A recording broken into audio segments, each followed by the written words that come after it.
ازيكم يا حبايبي، عاملين ايه؟ معاكم جاد محمد من قناة حبهان وبندق. النهاردة هنعمل الفراخ المحشية بالورق عنب، وصفة تحفة وتنفع للعزومات. وهنتبل الفراخ بتتبيلة سهلة وبسيطة.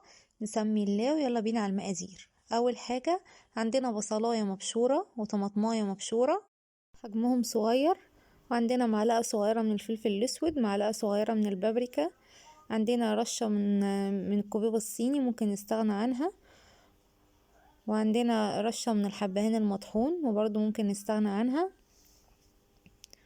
وعندنا معلقة صغيرة من البهارات، وثلاث معالق صغيرين من الملح،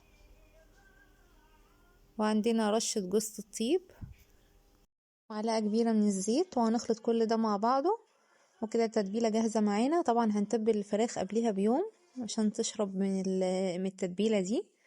تتبيلة سهلة وبسيطة ومخدتش معانا وقت خالص، ومكوناتها مش كتير.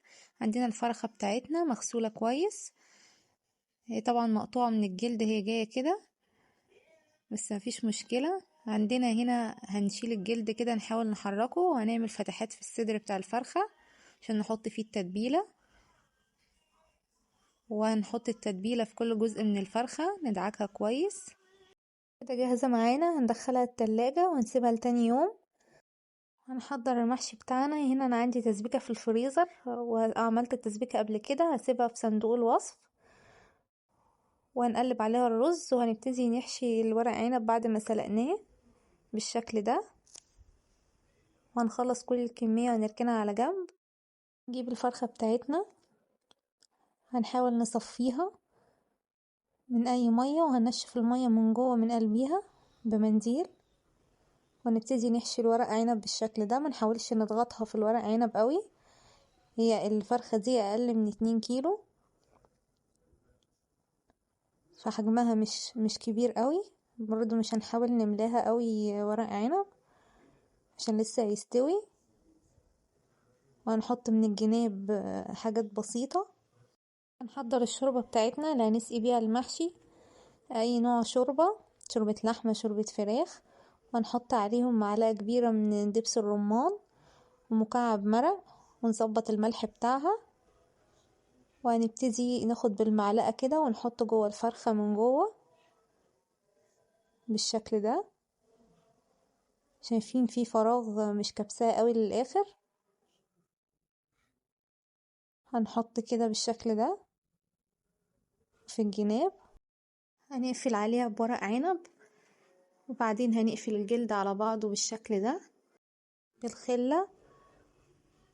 وهنلم الفرخة نربطها كده على بعض بالخيط بالشكل ده. وهنجيب الصينية او الحاجة اللي احنا هنحط فيها، الطاجن اللي احنا هنحط فيه.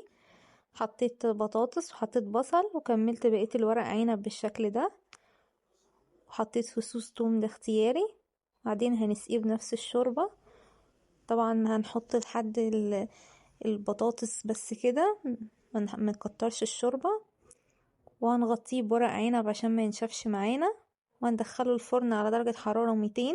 نغطيها بورق زبدة وبعدين ورق فويل ونقفل عليها كويس. وهنحطها في الفرن من تحت لحد ما تغلي، وبعدين نرفع الشبكة، نحطها على الشبكة، والشبكة تكون قريبة من النار من تحت، ونسيبها لمدة ساعتين. وهندهن وشها عشان تتحمر تحت الشواية. طبعا الجزء ده ما تصورش. الدهان بتاعنا عبارة عن معلقة صلصة، ومعلقة من السمنة البلدي، وفلفل اسود، وممكن الصلصة بدل الصلصة نضيف كاتشب، ومعلقة صغيرة من الصويا صوص ودي اختياري، معلقة صغيرة من السكر، ورشة من الملح. ونخلطهم مع بعض، وهندهن بيهم الفرخة ونحطها تحت الشواية. مش هنشيل الورق عنب اللي احنا حاطينه على الصوابع عشان الورق عنب ما يتحمرش معانا. وده شكلها بعد ما خلص، بجد تحفة، والفراخ طعمها روعة، وتتبيلة بتاعتها في منتهى الجمال. الورق عنب حكاية، جربوه ان شاء الله يعجبكم. ولو عجبكم فيديو النهاردة ما تنسوش الشير واللايك وتفعلوا زر الجرس عشان يوصل لكم كل جديد. اشوفكم على خير، باي باي.